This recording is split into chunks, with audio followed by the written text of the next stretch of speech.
Time to bring on my next guest for this show. Linda Bond has been a TV news reporter for the past 15 years, sharing important information with viewers on the latest medical breakthroughs and writing emotional human interest stories on those who have the courage and spirit to fight for their lives. She has won 12 Emmy Awards and Society of Professional Journalists Awards and Associated Press Awards, as well as a Florida Bar Award and Edward R. Murrow Award. Today, she is the author of her recently released book, Cuba Undercover, and she'll be talking about that today with us today. Linda, welcome to the show today. Thank you, Jamie, for having me. So many of our listeners may know you as Linda Hurtado, though, correct? Yes. I've been a TV news reporter and anchor in the Tampa Bay area for about 20 years now. And so most people do know me by the name Linda Hurtado. But when I decided to pursue this dream of mine to become a published author, I decided I'd take a pen name because I didn't want anyone to mix up, what Linda Hurtado writes, which was usually health stories or human interest stories, kind of taking action for you type stories, with what Linda Bond writes, which are romantic thrillers, which are like picture James Bond meets Romancing the Stone, if you remember that movie. So they're kind of fun adventures. And I chose the name Bond because it was my mother's maiden name. And believe it or not, my uncle is James Bond. He's just not the handsome movie actor. Just not the James Bond everybody knows from the he was actually a professor, a law professor. But I thought, Bond fits what I write. They're action-adventure thrillers. And so that's how I came up with the name Linda Bond. It's a great last name. It is. It's a great pen name. Yeah. So tell me about Cuba Undercover then, your latest book here. Tell me the synopsis of this book. Well, this is how I got the idea for Cuba Undercover. It always really seemed to stem from my job as a TV news reporter. And when the Pope went in 1995, or was it 98, to visit Cuba for the first time and meet with Fidel Castro, ABC Action News sent me over there. And I was trying to find some human interest stories to do leading up to that. And I met this family called the Figueredos. And it was a mother and father who were going back after 30 years to Cuba for the first time. And they had 4 sons. 2 of the sons refused to go back as long as Fidel Castro was still alive and in charge. And 2 of the sons wanted to go back because they wanted to see Cuba through the eyes of their parents. And they feared if their parents passed away, they'd never see the land the way their parents saw it. So what fascinated me about that story was that years, even decades after the revolution ended in Cuba, that Fidel Castro was still dividing families. And so I picked this family to follow and fell in love with one of the sons. And he's now my husband. Oh, wow. 2 kids and 2 dogs, and just we've But adopted. Cuba Undercover is a fictional piece, It though, is a right? fictional But it's piece, but inspired it was inspired by that love story. So I went to Cuba on assignment, met my husband, and not only fell in love with him, but fell in love with Cuba. I mean, I really loved the country. And it, at the time, was a place that most Americans didn't have access to. So it was kind of one of the last mysterious lands. Things are changing now, which is kind of an interesting story. But so that's what I based the story on, was this friction between the United States and Cuba and families in Cuba and America, and built a love story around it. But the interesting thing is that as I was writing it and finished it and sold it, and I was editing it, that's when all these changes started happening. And I was telling my publisher, we have to get this book out because pretty soon there's going to be a bridge from Key West to Havana. And, all the tension in my story is gone. But really, if you read the book, what it does is it gives you insight into a land before all the changes have started to occur that many of us would not have any chance to see. I mean, my husband was from a small town outside of Havana, and I got to visit that small town. And I sent my daughter back there when she was like 9, and I mean, she just couldn't believe what a different world it was. They don't have Target, And when they play baseball, it's with a stick. They're still fixing the same right. cars they bought in the 50s and 60s. Yes, same old cars on the roads. Yeah. They don't have running water. Or if they do, it's cold. Yeah. So you take a cold shower every day. And she came back a changed person with a greater appreciation of America and everything that we have here, even up in little old Lutz where we live, you know. And so I just have this passion for the country, and that's really where the story idea came from. Yeah, I was going to ask you your opinions on the the recent changes with the Cuba, the talk of lifting the embargo and all this stuff. I mean, what is your since you have firsthand experience of being down there? I mean, what's your viewpoint on that? Well, I don't think the embargo really successfully did what the government hoped, and I think there are still people suffering in Cuba. I mean, you would be surprised at the poverty there still today. So I'm all for humanitarian efforts to help people live a better life. And another thing that surprised me about when I went back to Cuba, which was a couple of years ago, the last time, they don't even have internet access in most places. And so they're really isolated. They are. Which may be why they just haven't reached out for a different government or a different way of living, because they don't know any different. Now, I saw a photo recently on the internet, and it was a photo of the bay in Cuba, and somebody said, what's unique about this photo? And I thought for a second, there's no boats. They're right along the bay. They're prime waterfront. There's no boats. It's a completely different environment. Of course, I've never been, but it's beautiful. It's beautiful. And there's a scene in Cuba Undercover where you're standing across the bay looking at Havana, and from that point of view, it's the most beautiful city you've ever seen from a distance. Mm-hmm. It's just like something that belongs on the front of a tourist magazine. But when you get into Havana, you see the crumbling walls, and you see the electrical wires all over the streets, and you see the old cars, and you see the people walking, in shoes that, have holes in them. And so then you're really impacted by, I call it beauty and decay. I mean, it's really beauty and decay. And I hate to see that, because it's such a unique city, and I hope that it does get rebuilt. Yeah. Now, your book, Cuba Undercover, where is it available for listeners? On Amazon, on iTunes, Barnes & Noble. It's an ebook. But if you want a paperback, you can order it. It's more of a print on demand, though. You won't find it in a bookstore right now. And was that your second book? Or it was my second book. Okay, because I see another book here. Was it Alive at 5? And this is how I came up with the idea for Alive at 5. I was sitting on the set with my co-anchor, Walt Macaborski, reading a story about an adventure vacation. And I turned to him and I said, wow, that would be a really cool background for a murder mystery. Because if people die doing risky things like jumping out of planes or swimming with the sharks, people are going to think, well, that's the risk you took, right? They're not going to see it as someone causing these accidents to happen.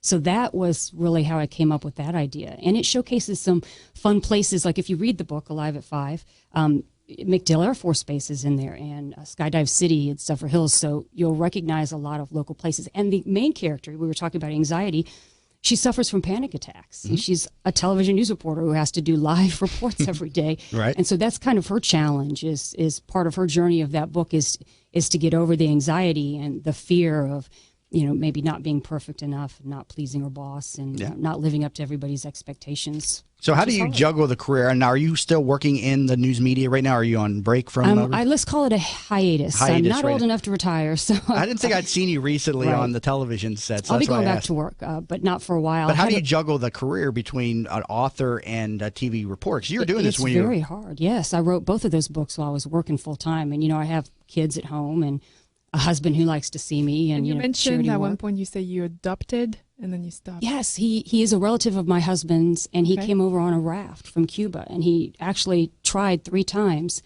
On the 3rd time he made it and called us from Miami, and he just recently, a couple of months ago, became an American citizen, and now he's going to join the Coast Guard. So I'm really proud of him. Amazing. But we adopted him right into our family. So you didn't know he was coming? No, I know, course, and we didn't know he failed twice. He tried to come one time, the Cuban Coast Guard got him, and one time the American Coast Guard did. And so I think it's interesting that now that's what he wants to do with his life. He wants to join the Coast Guard and help people like himself on their journey.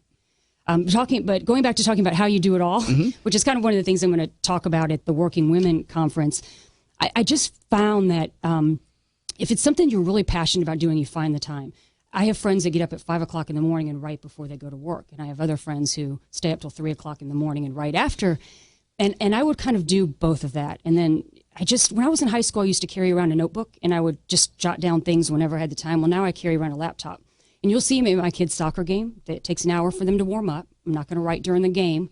But that hour that they warm up, I'll be writing. Mm-hmm. And people will walk by and they'll be like, you're always working. Mm-hmm. And I'm like, yeah, but if you love what you do, it's not work. Mm-hmm. It's what you want to do. Yeah. So that's kind of how I found the time. How much time did you put into each book? I mean, what was the total labor hours, I should say, in terms of? No idea. Years. Years, absolutely. Because everybody's out there who wants to be, including myself, working on a book. I mean, what tips can you give to aspiring authors out there? I mean, you just have to set aside a certain plan, a certain time of the day. I mean, is that how you did it to get the books done? Yeah, you do have to have a plan. And you have to have the support of your family as well. But I would also say you have to learn the skills. Like in the beginning, I had the desire. I wanted to be the great American novelist, but I didn't have the skills. Now, and I'm an Emmy award-winning reporter, so I know how to write and I know how to tell people stories, but I didn't know how to structure a novel. I didn't know plot points. I didn't know how to develop a character's arc and all of those things. And you have to learn that to write a book that people are going to want to read because they have expectations just like a movie.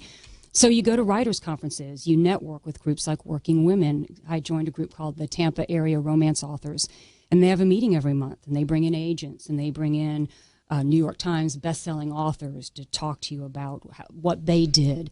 They bring in people to talk to you about the business aspect of being a writer, because it is a business. Then they bring in people that will teach you about the craft of writing. And so I've been doing this for 10 years, so it takes a while. Did you always know that you wanted to write even as a young schoolgirl, or were you a writer back then? I did. I wrote a book in high school. I still remember the name. It was called Forever Autumn, and I believe it was probably romance. I don't remember anything else, high school romance. I'm sure it was awful. But I did, even back then, I had the desire. And when I saw some of my friends from high school not too long ago, they said the image they had of me was that I always had that notebook. I guess I kind of looked like the geeky cheerleader because, I did all those fun things, but I always had the notebook stuffed under, and I would always be in a corner sometimes, in my own head, just kind of in my own world, writing down details of my book. Yeah, well, very inspirational. Got to take a quick break. Currently talk with Linda Bond, author of Cuba Undercover, as part of our Working Women Wednesdays feature of That Business Show with Jamie Maloney, where business becomes show business. Have you considered a reverse mortgage as part of your retirement financial plan? For homeowners age 62 or older, a reverse mortgage from Access Reverse Mortgage is a safe, economical way to turn your home's equity into cash or monthly income. Access Reverse Mortgage is a family-owned company based right here in the Tampa Bay area for the past 10 years. They are A-plus rated by the Better Business Bureau and Florida's leading reverse mortgage provider. Call 727-347-0305 or go to accessreverse.com to start your research today. NMLS number 4566. That's 727-347-0305. Are you looking for a local real estate firm that knows the market and has your interests in mind? Then contact Jim McPeak at McPeak Real Estate Firm, a family-owned business whose agents have over 60-plus years of experience in the Tampa Bay market. Many of the agents are military veterans that know the VA process for buying a home and are proud to help our military members in any way they can. From residential to commercial real estate, McPeak Real Estate Firm is here to help. Contact Jim at 813-495-3875 and learn more at McPeakTeam.com. Help promote the entrepreneurial spirit that drives the American economy. Tune in weekdays at 8 a.m. on 1250 WINS WHNZ to That Business Show with Jamie Maloney, where he promotes what is right with our community and highlights the successes of our entrepreneurs. Show contributor openings also available. You can learn more about the show and how to become part of this growing network at TampaBayRadio.com. Tune in weekdays at 8 a.m. to That Business Show with Jamie Maloney, where business becomes show business. Tampa Bay weather is a roof killer. That's why when getting your roof done, you want it done right. Hi, I'm Jamie Maloney of That Business Show. When considering a new roof or repair, talk to Westfall Roofing. They've been installing high-quality roofs in Tampa Bay for over 25 years. Get a free, no-obligation estimate by calling 855-99-ROOFING. That's 855-99-ROOFING. Find out what already 15,000 satisfied customers already know. Call now, 855-99-ROOFING. Are you in need of new flooring or ready to tackle that home remodeling project? Then contact Yeager & Company Incorporated, a family-owned, state-certified general contracting business with over 70 years of experience and the recipient of the Angie's List Super Service Award for the last 8 years in multiple categories. Yeager & Company comes to you with their shop-at-home flooring sales service, and their hardwood flooring refinishing is the very best in the Bay. Kitchen and bath design featuring American-made, well-born cabinets, and all work is done by employees, not subcontractors. Learn more at YeagerFlooring.com. From the Bright House Networks Traffic Center. Northbound 275 in St. Petersburg, very slow from downtown St. Pete through 54th Avenue North. Crash off to the side there. US 19 northbound direction also seeing significant delays through St. Petersburg. Crash being cleared southbound Keene near Rosary. Also one at Park Boulevard and Seminole over in Tampa. One along westbound Hillsborough Avenue at Armenia. Very slow traffic now from 275. See traffic problems, call the injury firm of Abraham, Son, and Uterick. Hillsborough Traffic Tip Line 866-545-9595. This report is brought to you by Subway. Subway is bringing some big flavor for summer with the cool and refreshing new Fuse Half and Half Fresh Brewed Iced Tea, the perfect blend of iced tea and lemonade, plus the delicious new turkey and bacon guacamole, only this summer and only at Subway. Subway, eat fresh. Today, just a 20% chance of showers and storms, high 91. Tonight, partly cloudy, low 79. Tomorrow, a 20% rain chance, high 90. You're listening to That Business Show with Jamie Maloney on 1250 Wins WHNZ. Once again, here's your host, Jamie Maloney. Welcome back to That Business Show with Jamie Maloney, where business becomes show business. Again, weekday mornings at 8 a.m. here on 1250 WHNZ, a business variety show. A little something different each and every morning as I talk to different business owners, entrepreneurs, political, and community leaders about what they're doing to make a difference in and around the Tampa Bay region. Also, it's Wednesdays. This is our weekly Working Women Wednesdays feature brought to us by the Working Women of Tampa Bay Networking Group. Learn more about the organization at workingwomenoftampabay.com, and also the upcoming conference, which is being held tomorrow and the 11th at the Straw Center. 10 tickets left. Visit workingwomenconference.com to pick up those tickets and use promo code Maloney 2015 for 10% off of those tickets. Currently talk with author Linda Bond, author of her recently released book, Cuba Undercover. And you also had released the other book, Alive at 5, correct? So that was your second book. But tell me the story of how you first got published, that first time of, realizing, hey, I'm really going to be an author. Which I never thought would happen. I think I have a book of rejections, honestly, that's longer than my first book that was published. That's the truth. So I would encourage people not to give up. Really, that's the first key. Is the people that succeed are the ones that never stop trying. Mm-hmm. You just don't give up. But I also would encourage people to think out of the box and to take a risk every once in a while. So I joined a group called Romance Writers of America, which is kind of like Working Women. It's a network of women that help each other. And I went to their national convention. And as part of that convention, they allow you to pitch to one New York editor and one New York agent, but only one. So I did my pitches, and I thought they went well, and then I came back out, and a friend who I had met networking, like we all do, said, why don't you do this? Just take a chance and sit in this room and wait, because a lot of people get scared, and they chicken out, or they've been published, or a million things could happen, so they don't show up for their slot. And these agents and editors are just people. They don't want to sit there for 10 minutes, so they'll hear your pitch. So I did, and I got to pitch to maybe 5 or 6 other agents and editors, and one of them was for a relatively new publisher called Entangled. I describe them as kind of like the Harlequin of today. They do mostly romance, but they do young adult and some thrillers too. And the editor loved my book, which was great, but I wasn't overly excited because at that point, again, I had so many bites. It was like being on Lake Yellowstone when they stocked the fish with trout, so the lake with trout. So I knew that it didn't mean I was going to be published, but it was encouraging. So I went home. And about 3 months later, I get an email from another woman who's a New York Times bestselling author that I've read before, and I loved her. And she said, I love your book, Alive at 5, and I'd love to publish it, but you're going to have to cut it. And I'm thinking, well, how did you get it? You weren't the editor I met. Right. But that kind of happens in publishing houses. They pass it to someone else. I said, yes, of course. I would have climbed Mount Everest for her at that point. I would have done whatever. So I said, yes, I'll edit the book. I had no idea what that entailed.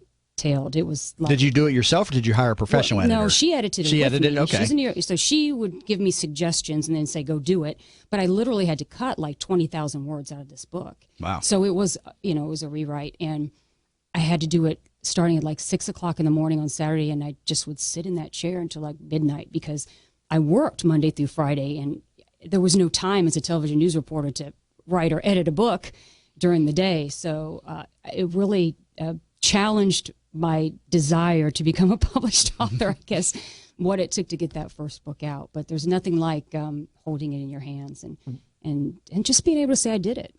What component to the book do you think that attracted the publisher, or is there just a demand for romance thrillers such as Alive at 5, Cuba Undercover? Well, I think there's a voracious appetite for romantic thrillers. Women love to read these books, but I think maybe what attracted them was that this is a book that men enjoy too.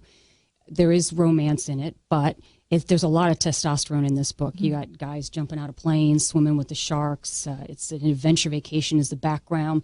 And if you go on Amazon and you read the reviews, there are men who have read it and liked it. And so I'm kind of pleased to have opened the door maybe to the romance genre to men, just to let them know that it's not all historical bodice-ripping, books, that this one is very current and there's a lot of things that men would like too.